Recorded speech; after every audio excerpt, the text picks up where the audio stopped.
interactive transcripts now available for thinking in English.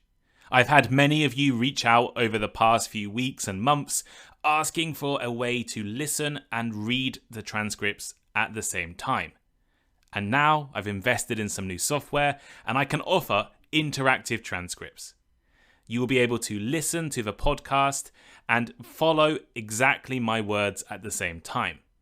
Also, you won't have to listen to the introduction or any ads or sponsorships on the episode as well. You can find the interactive transcripts on the Thinking in English blog. They're embedded, but you need to be a Patreon subscriber to read them. It's just $5 a month to use these interactive transcripts and access some other great benefits as well. But thank you, and on to the episode.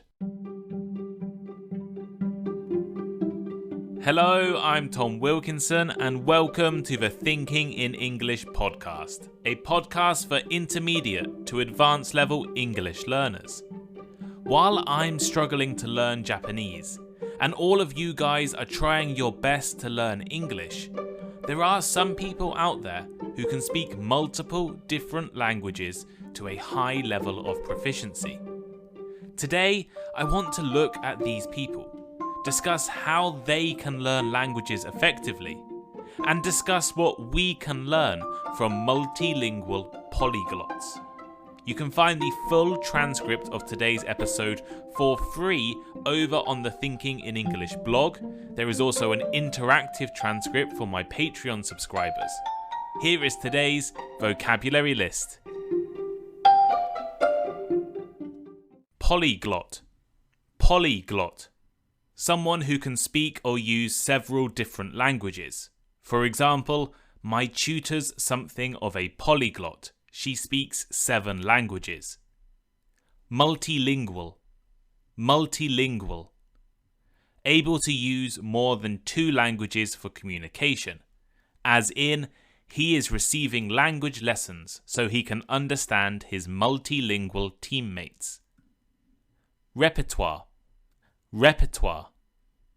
The entire range of skills or aptitudes or devices used in a particular field or occupation. As in, the Royal Shakespeare Company also have many modern plays in their repertoire. Cognitive. Cognitive. Connected with thinking or conscious mental processes. As in, some of her cognitive functions have been impaired. Maintenance. Maintenance. The process of keeping or continuing something, or the work needed to keep something in good condition. For example, bridges require a lot of maintenance. Aptitude. Aptitude. A natural ability or skill. For instance, my son has no aptitude for sport. Embrace. Embrace. To accept something enthusiastically. For example, this was an opportunity that he would embrace. To juggle. To juggle. To try to do 2 or more jobs or activities at the same time, because you do not have a lot of time.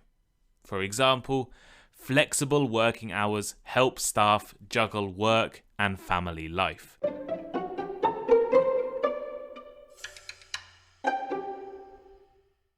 One of my favourite YouTube channels is Shiah NYC.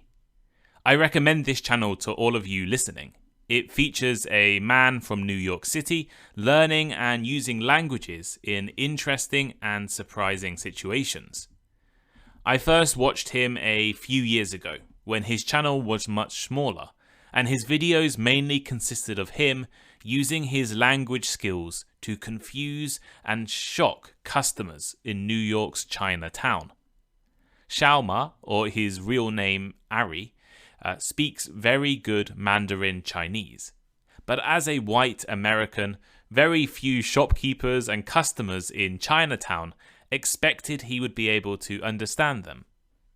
As his channel has grown, Shiah has branched out to other languages. He can speak a little Cantonese and Fujianese.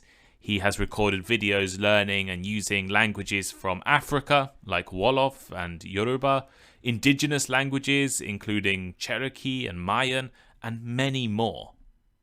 Shiah NYC is just one of many YouTube channels featuring multilingual polyglots.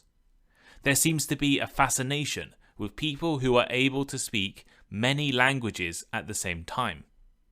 Even if many of these language channels are almost fake polyglots, people who just memorize some very common phrases and questions in different languages, a lot of people would like to be able to communicate in many languages.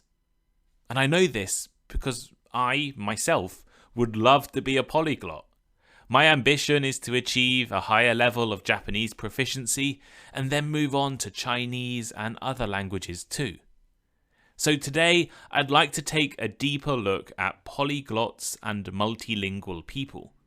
We'll discuss what a polyglot actually is, some examples of famous polyglots throughout history, and think about lessons we could all learn about language learning from those people who speak many languages. Let's begin by defining polyglot. A polyglot is an individual who possesses the ability to speak or understand multiple languages. Some definitions suggest a polyglot must speak 3 different languages, while others say 6. But in either case, it means someone who can communicate effectively in multiple languages. Whether they can fluently converse, read, write, or comprehend various languages, polyglots showcase a high level of proficiency. The word itself comes from the Greek words polos, meaning many, and glottis, meaning tongue or language. Now, it's important to distinguish between being multilingual and being a polyglot. While both involve having the ability to communicate in multiple languages, there is a subtle difference between the two. Multilingual people have acquired the knowledge to communicate in several languages, often out of necessity or cultural background. I have quite a few friends who speak 3 or 4 languages, usually due to growing up in different countries or having multilingual parents. They speak multiple languages because they need or needed to speak multiple languages, not because they like learning languages. On the other hand, polyglots take language learning to a whole new level. The term polyglot implies that language learning is a hobby. Polyglots are learning languages because they like to. And they don't just love learning one language, they will keep studying and studying. It is their passion rather than something they need to do. For many people, being a polyglot represents linguistic excellence and great communication between diverse cultures. Polyglots are often ambassadors for rare languages, or languages usually not learned by the majority of people. Throughout history, there have been some well-known multilinguists and polyglots. For example, Cleopatra, the last active ruler of Ptolemaic Kingdom of Egypt, supposedly possessed exceptional language skills. She was known to be fluent in multiple languages, including Greek, Egyptian, Hebrew, and possibly the languages of the Ethiopians, Syrians, Armenians, and more. Cleopatra's linguistic prowess played a vital role in her diplomatic engagements, allowing her to communicate effectively with foreign leaders and forge alliances. A more modern multilingual ruler was Ho Chi Minh, the leader of the Vietnamese independence movement and the first president of North Vietnam. He spoke fluently in several languages, including his native Vietnamese, French, English, Chinese, and Russian. In fact, it is even reported that Ho Chi Minh may have been able to speak Esperanto, a constructed or invented language. Nikola Tesla, the Serbian-American inventor and electrical engineer, also possessed an impressive linguistic repertoire. he spoke 8 languages fluently, including his native Serbian, as well as English, French, German, Italian, Czech, Latin, and Hungarian.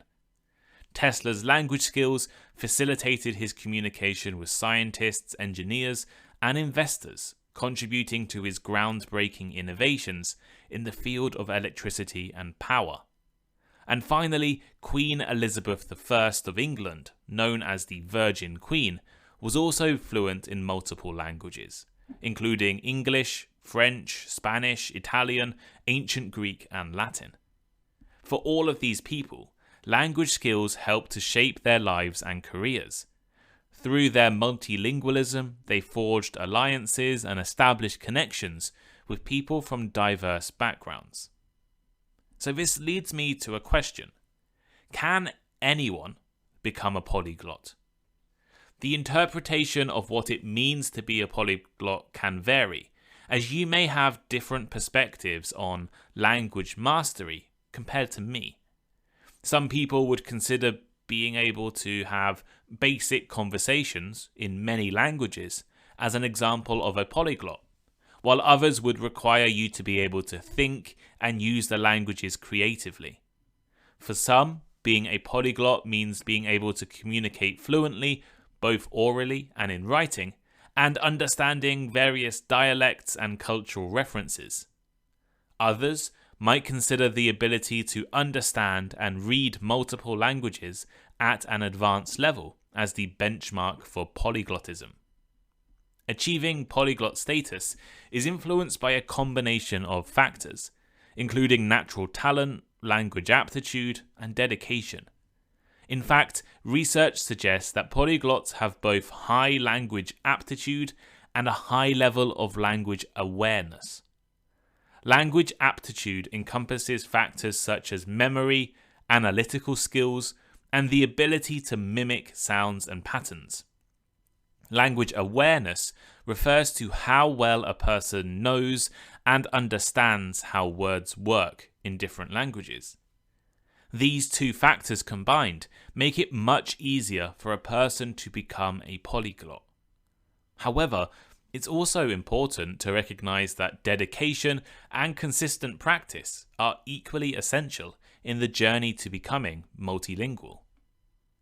So, what can we, as language learners, learn from polyglots? What are the methods that they use that allow them to master multiple different languages in a relatively short time span? Well, first, the easiest way to improve in a language is to start using it as soon as possible. Many people spend months, maybe even years, studying before they ever try to use their foreign language in a real situation. I know it can be awkward and scary to use English, for example, but you need to start using it as soon as possible. And this is what polyglots do. How do they do this? Well, they master the basics of a language first. You may be surprised, but the majority of conversations with new people are very similar. How are you? Where are you from? What do you do? You can learn these phrases and start using them in conversations straight away. Learn the basic grammar and essential vocabulary for your purposes, get that solid foundation, and then start using the language. Another thing that polyglots have is a high level of language awareness. This includes both social skills and interpretation skills. One of the most challenging things about using languages like English in the real world is that real-world English is probably not the same as you learned in your textbook. Something I've realized with students in the past is that knowing the answers to questions is usually not a problem. Most students know the answers to questions, but understanding the question itself can be an issue. Here's a simple example. Maybe you learn the question, "What is your job?" And you can answer this question easily. But what if I ask, "What do you do for work?" Or "What line of work are you in?" These questions have the same meaning as "What is your job?" but they are phrased in different ways. Language learners who have the social and interpretation skills to understand questions phrased in different ways tend to be much better language learners. You need to be able to understand what is being said or asked, even if the language is phrased in an unusual way. For example, I went to the dentist in Japan recently, and despite knowing almost no dental Japanese, I was able to follow and mostly understand the dentist and answer many of his questions. While I didn't necessarily understand the exact vocabulary he was using, as I'd never learned it, but I was able to understand parts of it from social cues and my ability to interpret. Right? I understand what a dentist does in English, so I could use my knowledge of English and guess or understand what the dentist was explaining to me. Next, attitude is really important. Polyglots are people who love learning languages, and this makes it so much easier for them to be motivated to learn and study. Having a positive attitude, thinking about learning positively, and positively seeking out opportunities to practice and study can make language learning more enjoyable and efficient. So next, I want to read a quote, which I think is also quite useful and related to the idea of attitude. Someone who doesn't like language learning, but still wants to learn the language, doesn't really want to learn the language. Right, I'll read that again. Someone who doesn't like language learning, but still wants to learn the language, doesn't really want to learn the language. And that's from the famous polyglot Steve Kaufman. So let me try to explain. Why do you want to learn English? Polyglots want to learn languages because they enjoy the process of learning. It is an enjoyable challenge. But how about you?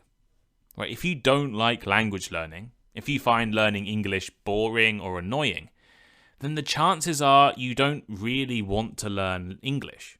You want to be able to speak English, right? You want the benefits of the skill, maybe a better job or a place at university, rather than the skill itself. Right? You don't want to spend the time learning, and this can make it much harder for you to learn English.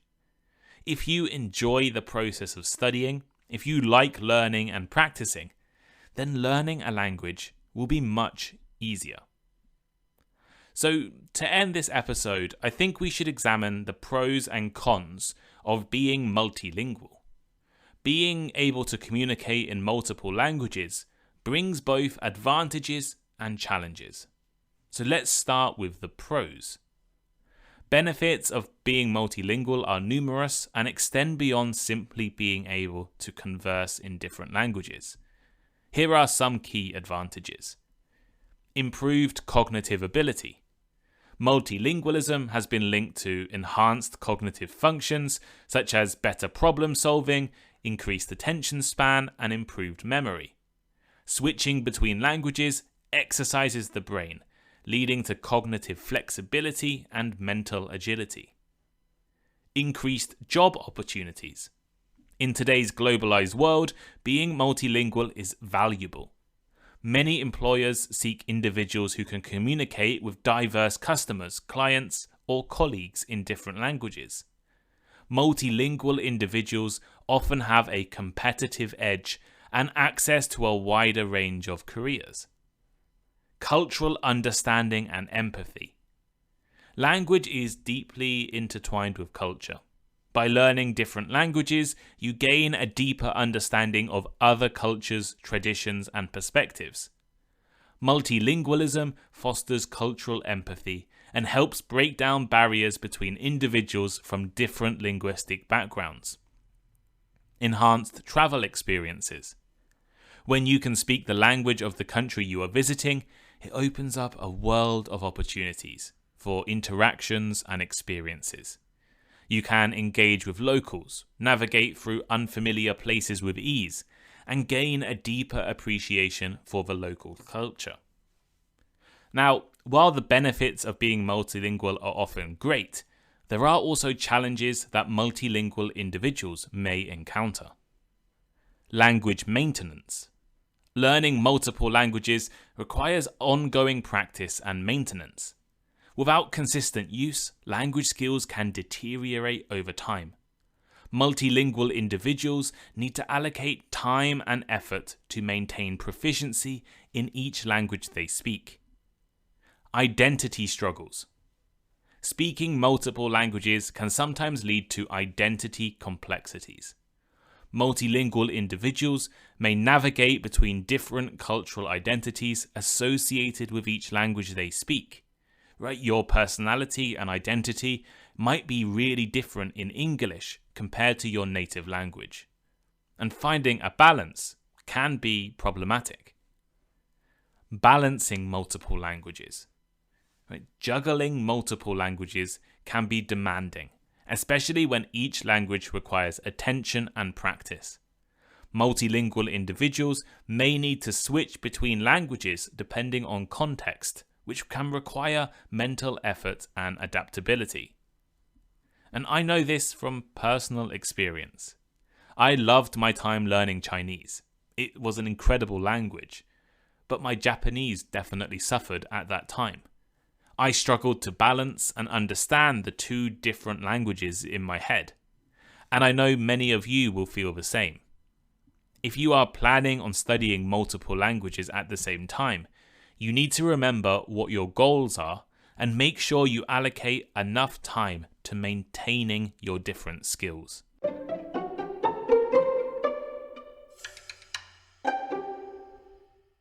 So here is today's final thought. Polyglots who possess the ability to speak and understand multiple languages offer valuable insights to normal language learners. They emphasize the importance of mastering the basics, developing social and interpretation skills, and maintaining a positive attitude towards language learning. While being multilingual has numerous benefits, such as improved cognitive abilities and increased job opportunities, it also comes with challenges like language maintenance and identity struggles. Therefore, we should all be mindful of our goals and allocate sufficient time to each language that we study. But what do you think? How many languages can you speak? And how many languages do you want to speak?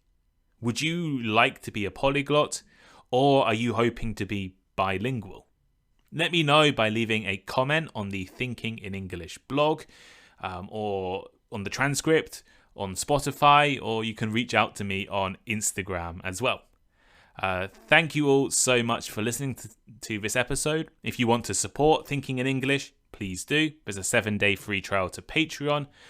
You can also read the interactive transcripts, which let you listen and read at the same time using an auto-scrolling function.